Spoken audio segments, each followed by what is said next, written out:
Okay guys, the objective of this session is not to make fun of the titans in the field of motivation theories,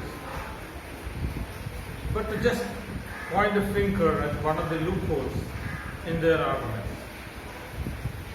Whether it's Maslow, Herzberg, McClelland, Alderfer, all these theorists fundamentally believe that people are basically optimistic or neutral, so that you fulfill their physical needs, they grow to the next level of safety needs, according to Maslow. According to other theorists, you fulfill their existence needs, they move to the next level of affiliation needs, and to the next level of power needs and beyond. Okay? But the fact is, 94% of the population are pessimistic. Even if you fulfill all their needs, because they are fundamentally pessimistic, they are not motivated. Now, how do we solve this nexus? That's our question.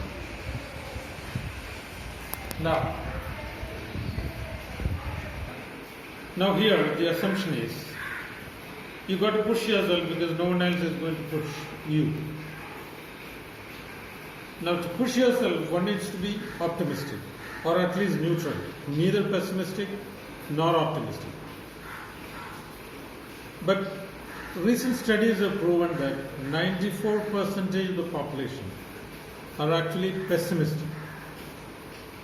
So these motivation theories, not that they wouldn't try to fulfill their physical needs, safety needs, their love needs, their self-esteem needs, and their self-actualization needs. They would definitely try. But even if all these needs are fulfilled, they are still not motivated, because they are basically pessimistic. If you go by the Herzberg principle, even if you fulfill all their hygiene needs and their motivational needs, they are still not motivated because they are basically pessimistic. How do we tackle this problem?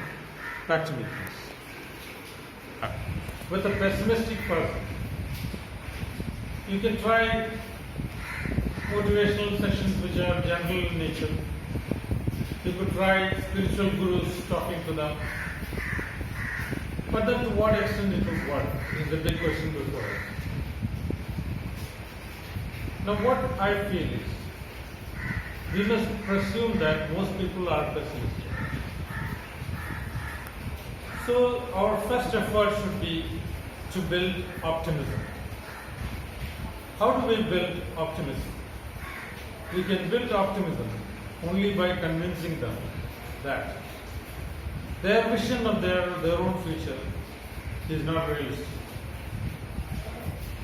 Their picture of the future is painted black because of the pessimism that is inherent in them. So you've got to paint a rosy picture of their future. The first effort in any HR effort should be to nullify pessimism and build optimism. To tell them that tomorrow is going to be better rather than worse.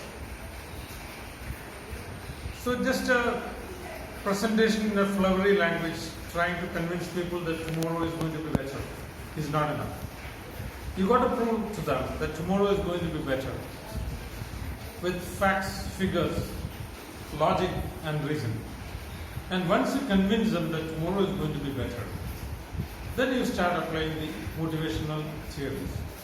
So the first and foremost effort in any HR-oriented organization, I believe, is to take people out of pessimism into the realms of neutrality and then into the realms of optimism.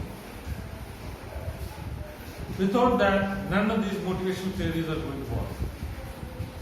So that's the essence of this session. One has to believe that 94% of the people are pessimistic. You've got to bring them out of pessimism into neutrality and then slowly bring them up in the optimism ladder to an optimal level and then apply motivation theories. Okay? So that's the message today. Thank you very much.